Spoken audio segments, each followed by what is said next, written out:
Here. Mr. Weasel. Here. Mr. Ladd. Here. Ms. Price. Here. And we have a flag. Pledge the flag, please. I pledge allegiance to the flag of the United States of America and to the republic for which it stands, one nation, under God, indivisible, with liberty and justice for all. I will entertain a motion for the minutes of the past meeting, please. I'll move to approve. I'll second. All in favor, please say aye. Aye.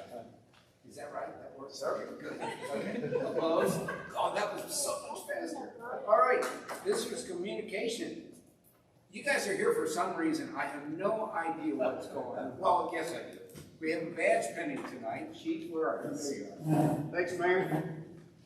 Thank you for letting us go first. I know this is a little bit less formal than what we normally do upstairs.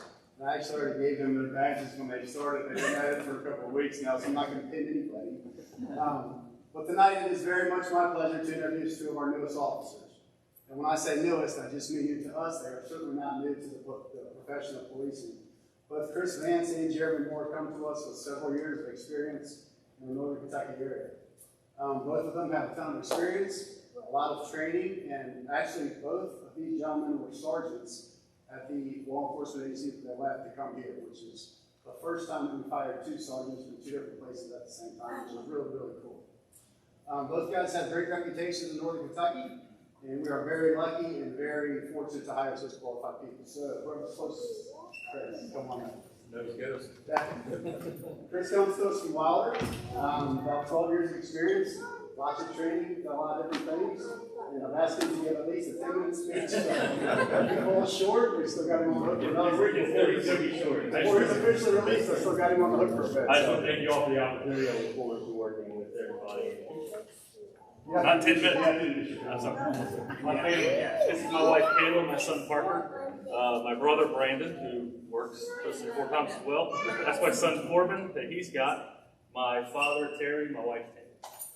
My mom Tammy, and my brother Zach as well. We got a badge for you somewhere. Thank you all very much. Thank you. Welcome. Okay. There's now going to be a quiz on how you're related to everybody in this room. That's easy. Jeremy, come on up. We neighbors with Kevin. I am neighbors with Kevin.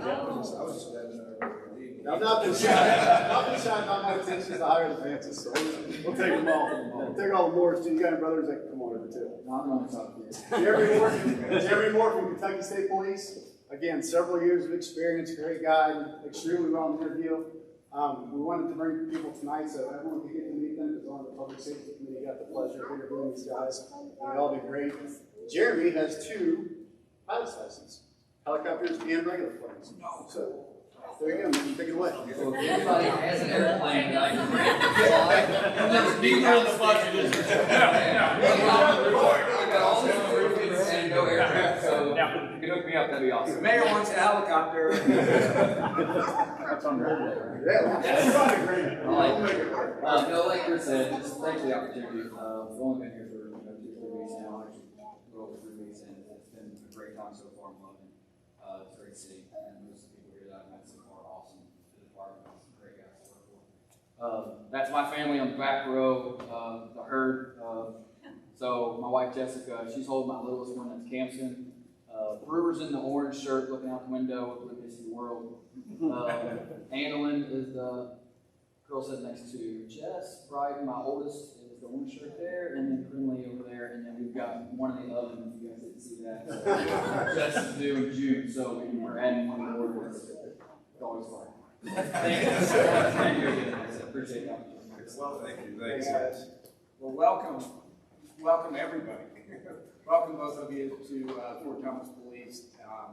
We really appreciate you joining Fort Thomas, and we're grateful for everything that police do for the city.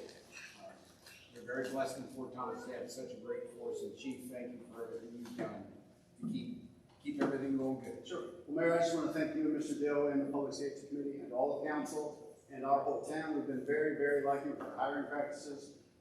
We went through promotional interviews recently, and everyone that came up for promotion said, we've got the best people, that's what makes us great. we want to keep it going, and we really set the bar high with these two. And down the road, it's, you know, if we can keep doing what we're doing now, we're really in a good spot. So thank you all very much for helping out with these and everything.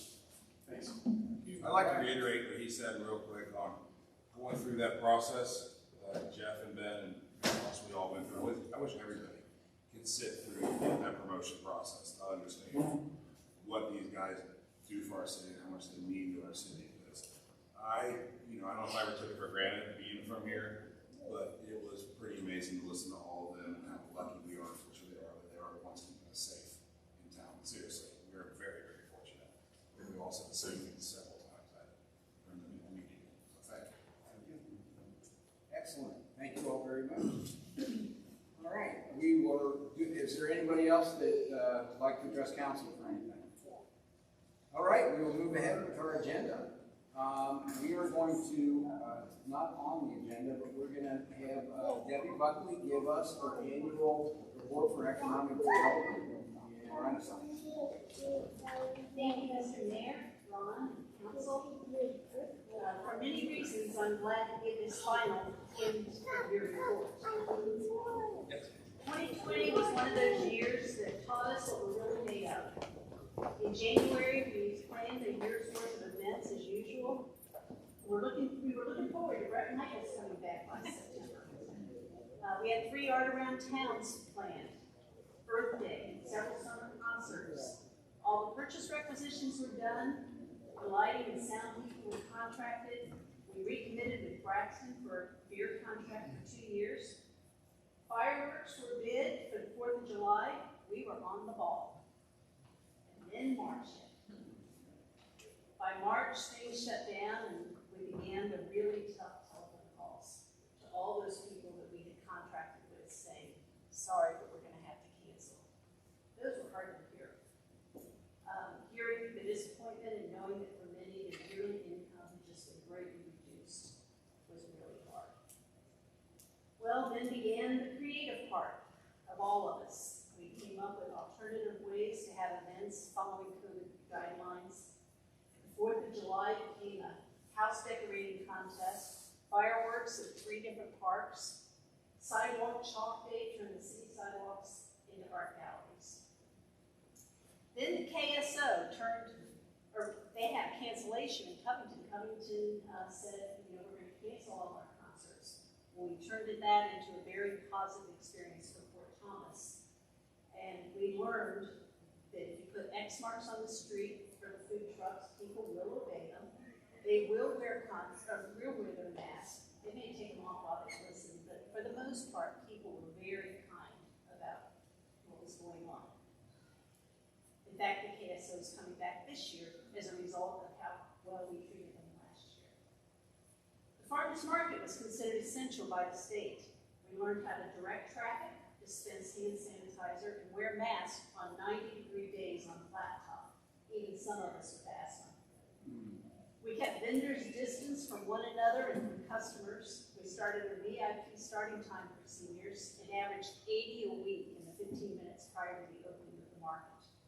We painted tomatoes, our logo, on the sidewalk to keep everyone separated by 6 feet as they waited in line.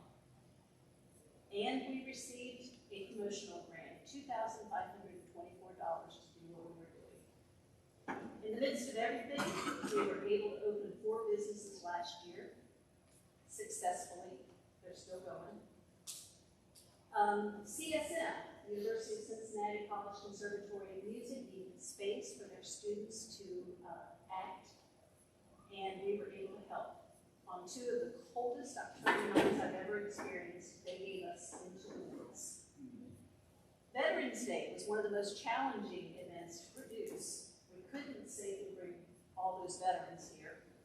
So we used our own Fort Thomas employee veterans to create a video. Every banner that we've sold was shown at the end of that video. It was touching and inspiring. The holiday walk became a drive-through Santa visit for lots of children. They were able to drop off their letters to Santa, have their photos taken in front of him, and were given an ornament and a candy cane by our rec department. Then came the easy part. Last summer, I was contacted by Jody Robinson and offered 20 bike racks for the city free of charge. I called have businesses across the city asking if they'd like to become home to one of these racks. The schools took some and installed them themselves, and this week, our Public Works Department is installing more. So look around, you're gonna start seeing the bike racks filling up. After 2 years and a lot of form filling, we received the historical tax credit for the armory and the mess hall for all the work that we did on that. That was to the tune of $46,156. Lisa Adams came to council to request approval for short-term rentals or Airbnbs in her case. We worked together to create an ordinance that fits Fort Thomas. Thank you for that approval. Sam Shelton put together a beautiful brochure for B&Bs and Airbnbs to hand out to their clients, showing them all the great businesses they need to visit while they're here. We continued to work on our cultural district in the town center, which was approved by council in 2011. Finding the right businesses to fill those buildings and finding the right owners for those buildings has been fun. Becky Slater, Kevin Ford, and Jan Seidelbaum all retired last year. As their buildings became empty, they contacted me to try to fill them again. Last fall, I was asked by Ron to work on the entertainment district ordinance that we discussed this evening in committee, and we're happy to help our businesses increase foot traffic and create more place for community. One of the highlights for me, obviously, was the groundbreaking of One Highland. 15 years ago, Jay Treff was my boss. He handed me the 1999 comprehensive plan and told me it was the outline for my job description. Get it done. So the people in that plan said they wanted more downtown housing and retail. So I formed a wonderful committee, Economic Development Committee, that worked long and hard. They visited Carmel, Indiana, Loveland, Milford, Madeira, and several other towns around, looking for the right kind of development and developer to create One Highland. Then it took us about 3 years to convince Rick Riley to do this building. He wasn't sure he wanted to build condos above retail. He'd never done it before. But we finally got him interested, and as you know, he's doing it. Soon we're going to have a new kid-friendly brewery at 1136 South Fort Thomas. Lindsay Keogh and her brothers are opening the Post, as it's going to be called. This does promise to elongate our business district. Kayleen Talent rented Ken's building for a year and then bought Jan Seidelbaum's building. Her 135 students are going to enjoy all that space. Dave Osberg of American Mortgage redesigned and moved into the Slater Music Store. Ken Warden used his grow grant to make his building shine. So did Jimmy Page of Salon 602. Dan Gorman was able to put up an updated awning on 18 North. Barry Petrocco is changing out garage doors in the next month. And Kate Poe is redoing his awnings on his building in South Fort Thomas. Good changes have really been made possible because of that grow grant, and there's many more standing in line for the same kind of help. Tonight is my final year in report. Thank you for allowing me to serve this city for 15 years. It has been such an honor. Thank you to us and Ron. Kim, thank you for the years you served as chair of the board for Renaissance. Thank you to Adam, who also served on the board. I am proud of how far we've come and how many wonderful people have been a part of the success of Renaissance in the city. Thank you to councils past and present for all your support of our events, our plans, and our missions. Thank you, Melissa, Joe, Casey, and please thank your departments. I really do put some on this people anywhere. Thank you.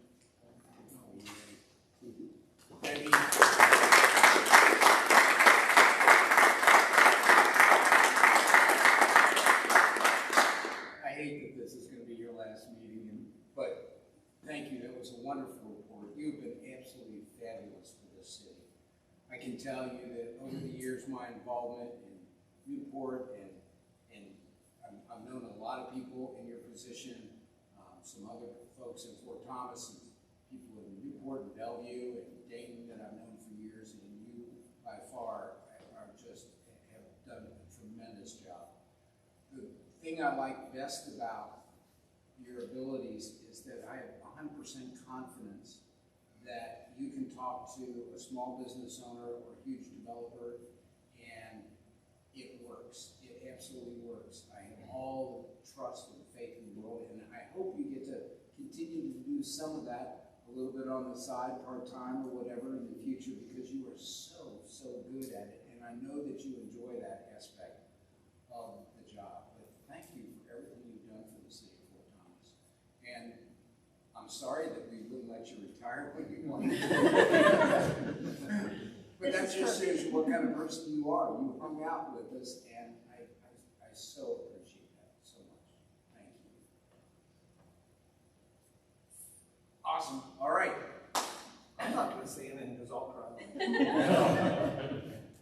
Okay, next. Kevin Barton. Nothing I can follow, Kevin. Yeah. Yeah, mine's not going to be this eloquent as what Debbie just did. I just wanted to give a few highlights as to what happened in the General Services Department.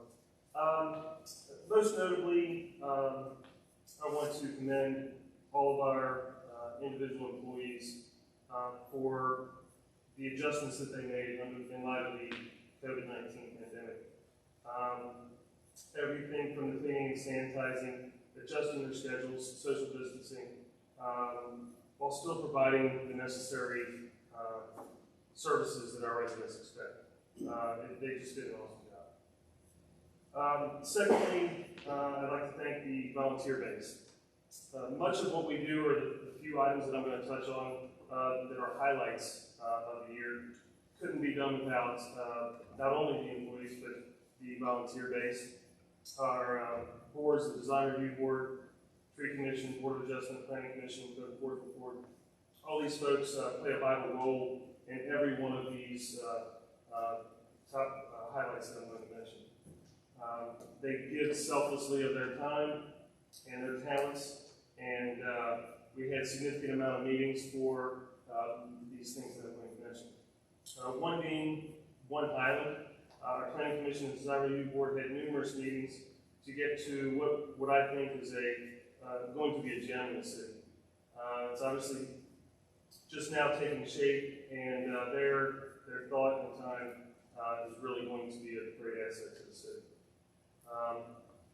The Alexander Circle Homes, the Design Review Board played a crucial role in having another gem in the city. We received nothing but compliments regarding the Alexander Circle homes, and we're near completion.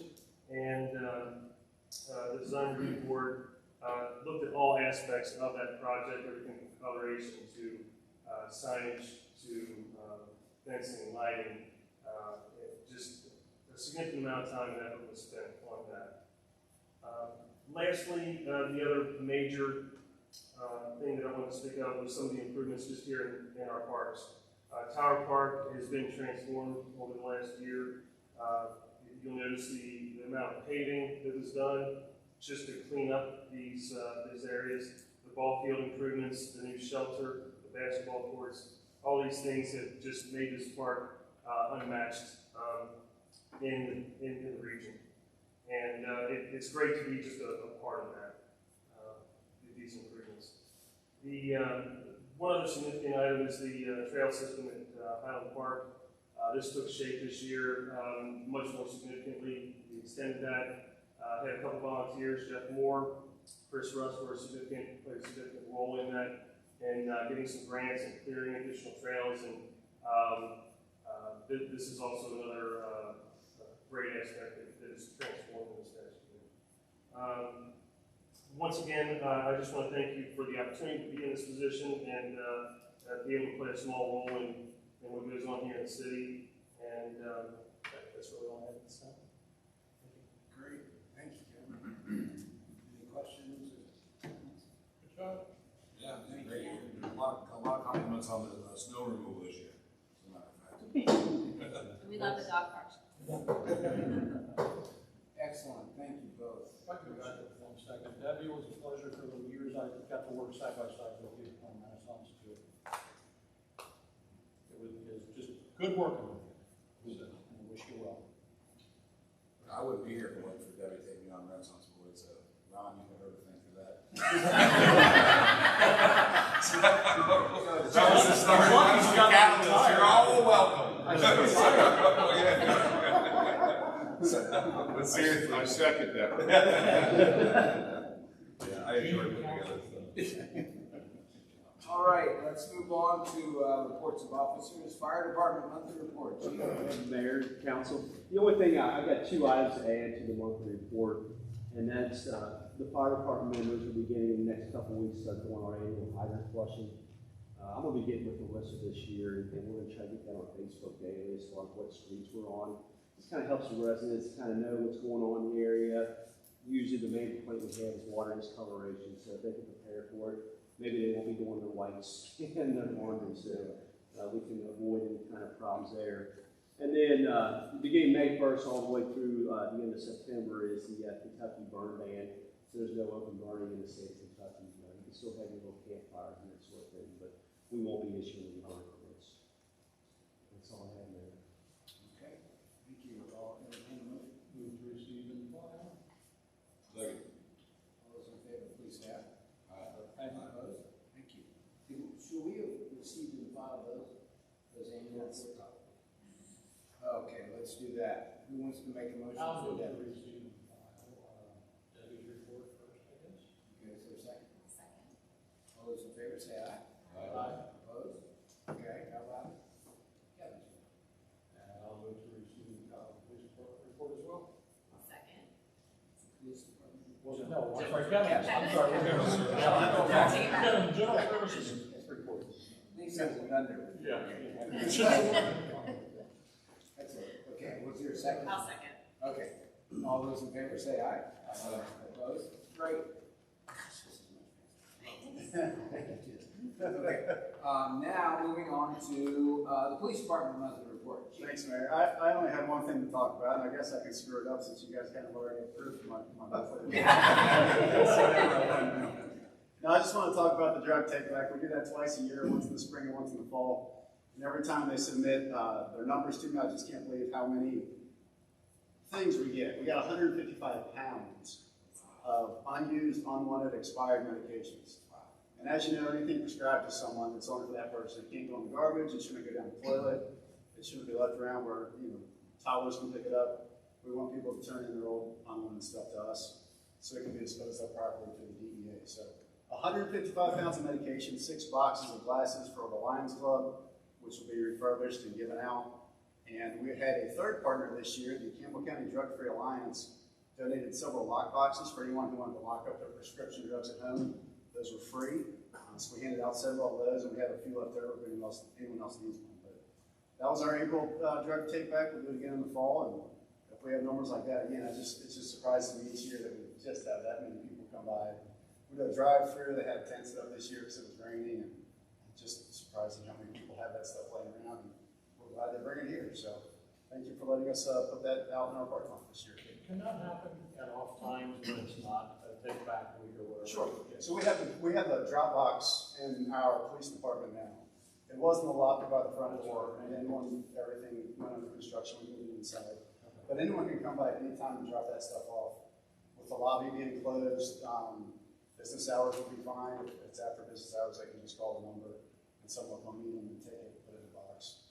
And then the strike force comes and clears that box out anytime it gets full. So 2 different options on how to do that. Thank you. Do pet prescriptions? You can bring, as long as it's not a liquid or a syringe, we'll take it and put it in. Because pets, there's things prescribed to pets that some people will abuse. Ketamine's one. I don't understand it, but anything can be abused apparently. So that was it for me, man. I am curious, how do they dispose of those? It's all incinerated. That's what I figured, I assume, but. Yeah, I think they take everything up to a location in Blue Ash. So it's a regional thing with all these different locations. The director of the strike force said we tend to get more because of our locations to the hospital. More people would just use the medical offices somehow, drum up more activity. But all at the end of the day, I'll miss the DEA and they take care of it. Interesting. Well, when we redo the city building, maybe we can make that a little bit easier to get to. Certain people can do that on a regular basis.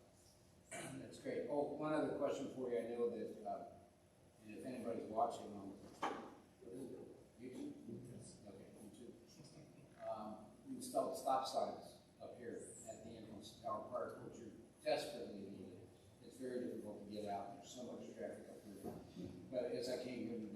there's a couple of people that, even though the stop signs are flashing, red, LED, 3 cars in a row this length going through there. And I don't know if there's something, just kind of keep an eye on it and let us know if there's any issues. Ron and I talked this afternoon, and that's what we asked our guys to do, is just watch it, report back to me on what's going on. They are flashing, which is the only ones in our city that I know that flash, but it's pretty cool that they're flashing. But that's a main route, and some people just won't. It'll take a few days to play, so yeah, we're gonna watch it. It's hard to do that when you're texting and driving. That doesn't help. No, it doesn't. Okay, I'm gonna take a motion to, Move to receive and file. what report? Police report. Police report, okay. Second. I'll second. All those in favor say aye. Aye. Opposed? Excellent. Okay, city administrator's report. All right. Just a few updates on a few projects. Exciting stuff going on in town. We are moving forward with our 2 years worth of street program. So we are finishing up with our general services crews. Kevin's crews have been out finishing up last year's project. We have a little bit of curb work and some driveway aprons and North Fort Thomas Avenue sidewalk. All need to be completed before we actually do the resurfacing. But they're all on schedule. We're looking at probably resurfacing in July this year for those streets, which is earlier than a normal year. But it has been a challenge to get that one going with all the other projects that were held up from last year. So we're excited to get that far. The sidewalk I mentioned is moving and progressing pretty much on schedule. They have very few weather delays. The folks that are on North Fort Thomas Avenue that are affected directly by that have been wonderful to work with. They love our contractor. We've had basically no complaints, Kevin. Very few. Which is, very few is a good measure for a project of that scope. So we're pleased with our contractor. They're moving forward on that project. The city building is progressing and our town is changing a little bit. You saw the panels were taken off the front of the building, and there's a new roof being placed on there. So the roof is almost completed. I think it's done on the police side. So you guys were dry today, I presume. Yes. And they're progressing along on that part of it. The project in the back that feeds the tower with our infrastructure is scheduled to be completed in the first week of June, at which time we'll be able to start the addition on the back of the building. So, progressing pretty much as scheduled, so we're pretty comfortable with where that's going. Kevin mentioned in his report some of the work around Callan Park. The basketball courts are quite it. And they look fantastic since they were colored and striped. I actually got an email from Jamie Ritchie last night and said, I had to stop and look at those awesome courts. When can we do a clinic on them with her high school kids? So they want to do clinics with the younger kids, and we've talked to Coach Listerman on the boys' side, and everybody's excited about using those courts. Great community asset. The rest of Shelter 3 is coming along slowly. And I'll say this, we ordered the tables for Shelter 3 in February, and they're not telling us that we'll have them until August. That's how slow delivery is in a lot of areas, and we're finding that to be more and more the case. So the shelter that's being designed with the restroom over here, we ordered them even though we had broken ground up there. But that design is being completed for the area on the ball field. And we'll be moving forward with getting the construction scheduled for the shelter and restroom over there. And of course, you know that the play areas in both of those locations have been approved. And we'll be expecting them to look like in July. That they'll be doing that installation. The ball field has seen first use. Of course, it was out of schedule last year with all the things that went on with COVID. We took the opportunity to upgrade the field. It's fantastic. We played last Tuesday with the first games, and I walked and stood over there and watched most of the first game, and there wasn't a single ball that went in the woods. With the new fencing, the people that were playing were excited. It was a great night, and even though some of the amenity is not field just feels really good for the users. So we're really excited about the asset that we created there, upgrade there too. So, just a couple of other things to note. The bike racks are being installed. So we've had them, and I know Michelle tonight has helped us go out. She wouldn't paint them unless she had officially approved city paint to paint them with, because she was afraid that it might be permanent marker that might come on. So we equipped her with paint, and she went out and helped locate those specific locations. So we're seeing the bike racks go up around town. And then the last thing that actually there's two other things, but the one thing I want to project, Joe, is my magician, on Waterworks, on Waterworks Road, we had this come to council about a year and a half ago. Did it come up? Yeah, here we go.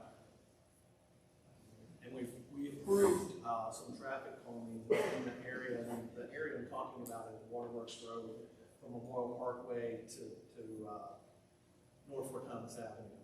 Can you see that? I can't see it very well. Can you all see it? It's starting to come up. Okay, there you go. So it's the short Waterworks. It's technically Waterworks Road from North Fort Thomas Avenue down to Memorial Parkway. And a number of years ago, probably at least 10, 15 years ago, we redid the intersections to create 90-degree entry into Memorial Parkway. And that geometry has helped a lot. And if you recall, we had a couple residents come talk about speeding. We did speed studies. And I know the chief, we just did another speed study that the results were similar. We had approved some of the delineation, the plastic elevated delineation that are vertical at the intersection. And then after we got a closer look at that, you can see on this top part of the driveway there that interfered with. We've had recent conversations. I was out with Frank Tweehughes, our city engineer, and we looked at the geometry and the things that we can do there. So we contacted the state about possibly removing the crosswalk. You can see on the left side, which would be the north side of Memorial at that intersection, taking that crosswalk off and adding a center line, which kind of forces the traffic to hit the 90-degree turn instead of cutting that corner. Using some of the delineators, there's only room to put a few, but it would still create that vertical element that helps slow people down as they enter off of Memorial Parkway onto Waterworks. And then look at the intersection at Hartwig and Sadie Court, and the green areas that you see shaded there would be bump outs at that location to narrow the street. We've seen a lot of calming of traffic when we're able to reduce the width of the streets. And it shortens the crosswalk there, which was a stated concern in that area as well. We added those crosswalks after the last visit from some of those residents. There was not a crosswalk there. And so shortening that is a safety factor as well. The center line that is shown on that section from really from where it starts to bend out, going back toward Hartwig and Sadie, I don't think we're going to be able to do that because of the parking on both sides. We can't really put a center line because you have to be on the center line. So it's a little too tight there for that. But it would have helped had we had that ability to do so. So those are the planned improvements for that. And I think, again, we kind of went back to visit this after studying it a little further. Still trying to address that issue, and I think our speed studies show that there's still issues there. That enforcement alone will not slow that traffic as a lot of things accept. So this is what we're recommending. So the center line on Memorial and then the delineator right at the entrance to Waterworks, that's all just paint, basically. There's no raised anything. No, the delineators are elevated. They are. They're All those little orange dots plastic. are elevated. No, there's only like 3 or 4 of them there. We Okay. were coming all the way up to the bed. Awesome. So we are getting. Yeah, and we met with the owner that you see the driveway there, and they're like, look, those are fine with us, we'll go around them. Please do something out there. They're a very nice couple, they've lived there for a while. We met with them a month ago or so, and they were very supportive of everything we're trying to do. And it's look at that will help. That's awesome. And we'll navigate around it, so they weren't concerned about it. With the extended line there, Memorial, at the end of the extended line, if we put in little elevated reflectors. turn. Well, I mean, not to turn, just straight ahead, so that when some people actually get to the end of the yellow line before they, you know, obviously Frank knows this better than I do, but I know that if I had to drive over something, even though they wouldn't get in my way, I would go to the end before I went around it. Those little elevated reflectors wouldn't cause any hiccups, I wouldn't think, and create an end before they turn. We can certainly check on that. I would just say, I don't know if they're gonna cause any more problems with it or turning or wrecking. Sometimes they get popped with the plows and stuff in the winter time. Yeah. And I don't know, KYTC would have to prove those, we can ask. Yeah, just a thought that way, because I know that I would, because people will still cut once they get used to it, but it does, you give it a definition already, which helps, but it can be. Those bollards are gonna do the trick. What's that? Those bollards. Yeah, I agree. That'll do the trick. Yeah, I agree. Oh, we'll be replacing this. Well, we bought enough to do all of it originally, so we have some. Thinking ahead, you know, I involved for that intersection, it's gonna take a minute. Are they, I would assume they're reflective and all They that are, stuff like that. they have reflectors on them. So that's how we're intending to proceed there, and I think that will address it, and we'll reevaluate after that. And then the only other thing I was gonna mention, I didn't wanna, Debbie's irreplaceable, but we're gonna have to replace her. So the mayor has extended offer, we have someone interested from out of town. Shanda Callentine is her name, and she will be joining us in early July. To her credit, the kind of person that we're talking about is involved with a lot of projects and planning of events, and that's what she does there, and she wanted to see some of those things through, and she has to relocate, so even though Debbie's leaving June 1st, we'll have a little bit of gap there. And it took us 3 months to get there, and we stayed on. So it's not like we can replace her the night she leaves. So, but we're looking forward to getting Shanda again. She was from the city of Ash? Correct. She doesn't work for the city of Asheville. Oh, okay. No. Was it Asheville? She lives in Asheville, yes. But she's from Ohio originally. Yes. You will find her to be high energy. And very committed to the things that she does. And she's done a lot of programming and a lot of event planning and so forth. And she has a great personality to fit what we do here. So we're very excited. I think she'll do a great job. So, again, we'll expect her, and so when Debbie's gone June 1st, we'll try not to bombard us with any of those things. It'll be me. So everybody do. What about the sun reflectors at Rossford on the north field? West of the- You know what, that's a good question, I can see if we ordered any of those, because I don't recall. I was asking And you're about right. that, you know. Yes. Thank you. Excellent, thank you, Ron. I assume there's no old business. Under new business, we have a report from the finance committee. And Thank you, Mayor. Yeah, before I give a report, I do want to say this was our first meeting of Finance Committee this year. And I'll speak for Jeff and Lisa and myself. I know we're all very excited about the responsibility to be on the Finance Committee, and we're going to do great work together. One thing, so we went over the auditor's report a week ago, and reviewing an audit report can be kind of like watching paint dry to some people on Twitter. I do have to say our auditor, who has worked for the city for a number of years, and this is my personal first time working with him last week, just did a great job answering our questions. That goes for Ron and Joe also, the people who really have their hands in this dirt all the time and can help make it easy to understand, and we certainly appreciate that. So a report from Monday's meeting, we did meet with the city auditor, Jim Sparrow, of Rankin and Company, Monday, May 10th, 2021, to review the audit report for fiscal year 2019 to 2020. Mr. Sparrow reported that the city continues to employ sound financial practices in full compliance with generally accepted accounting standards. For fiscal year 19 and 20, the city's revenues exceeds the budgeted amounts, and final expenditures were below the amounts projected.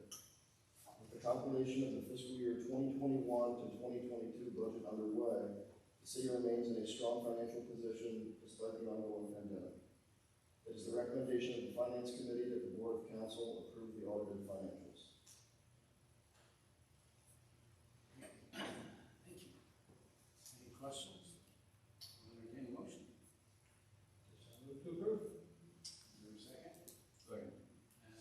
discussion? Roll call vote, please. Dude was ready to tell me that. Awesome, thank you. Roll call. Mr. Henry. Aye. Mr. Bowman. Aye. Mr. Beazle. Aye. Mr. Blau. Aye. Ms. Crooks. Aye. Excellent, thank you. Thanks, Ben. Can I just add, Joe is working diligently on the next budget. So this same committee will be asked to be, joining us again, in the next 2 weeks. And council will receive our proposed budget at our June 7th. When that committee meets again, is that when there's gonna be discussion about the federal funding even? To the extent of what we know, yes, they'll have that conversation throughout. I know decisions are already being made in other municipalities and stuff, yes, the guidelines have been released. Yes, there's two. Okay. All right, we are down to Finance Committee report on disbursements. Use the microphone. Report of disbursements, April 17th through May 13th, 2021. General fund, $155,004.06. Public Works KDOT fund, $40,275.48. Reoccurring debt service fund, $1,140.88. CBD revitalization, $178,950.20. Waste fees, $95,629.22. Police and Fire Pension Fund, $1,519.07. Total, $472,518.91. We, the undersigned members of the Finance Committee, recommend that warrants numbered 9199 through 9344 be approved and the treasurer be authorized to issue checks for their payment. Mr. Pendley, chairperson, Mr. Beazle, member. Motion's on. I'll move to approve. Second? Roll call vote, please. Mr. Pendley. Aye. Mr. Bowman. Aye. Mr. Beazle. Aye. Mr. Blau.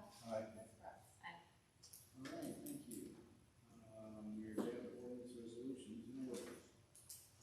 Ordinance 004-2021, an ordinance fixing the time and place of holding all regular meetings and all standing committee meetings of the Board of Council of the City of Fort Thomas, Campbell County, Kentucky.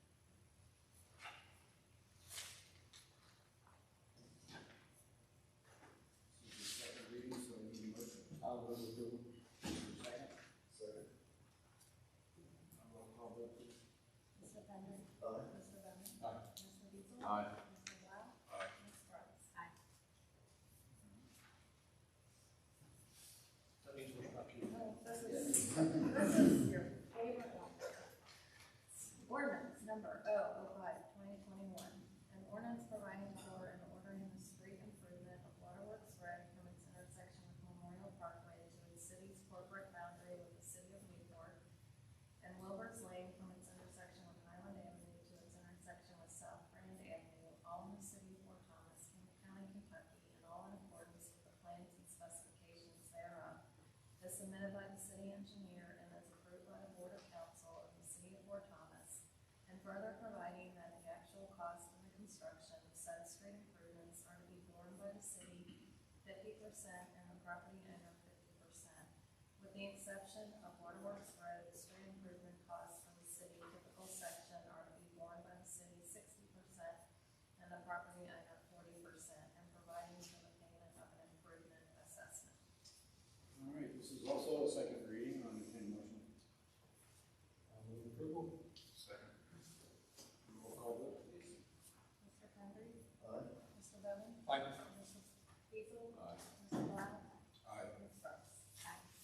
All right, and we have one resolution.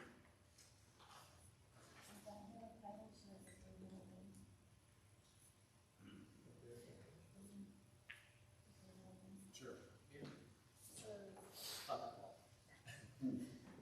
Resolution R06-2021, whereas the City of Fort Thomas, Kentucky proposes to develop recreational resources provide for the health and well-being of the general public, and whereas the City of Fort Thomas, Kentucky intends to make application to the Department of Local Government for assistance under the Recreational Trails Program, and whereas the Recreational Trails Program is limited to funding a maximum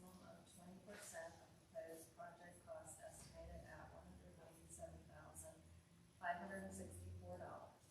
Now therefore be it resolved that the city of Fort Thomas, Kentucky, hold in reserve $39,512.80, 20% of the proposed project cost for the purpose of matching the recreational trails program assistance. And be it further resolved that in the event a grant is awarded, the city of Fort Thomas, Kentucky understands that it will sign assurances to comply with the applicable federal and state laws, rules, and regulations, especially Title VI of the Civil Rights Act and Section 504 of the 1973 Rehabilitation Act.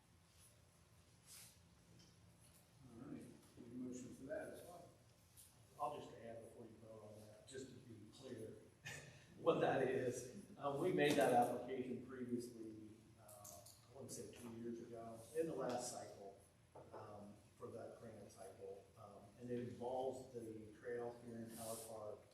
And when we did it the last time, we did an application for the entire trail down to Route 8, that originates behind, if you're familiar with the trail system, behind the basketball courts at that location, all the way down. And this one is limited to that point down and loop back up and connect over here at the amphitheater. And it does call for paving that section. And it's broken down because we were kind of out of bounds with the total before, so we got point values diminished because of our scope. So it's now phased, and that would be the first phase. And the idea is that our trail system would be kind of the difficulty level of it would be varied, and so that'll be the only real paved section of it.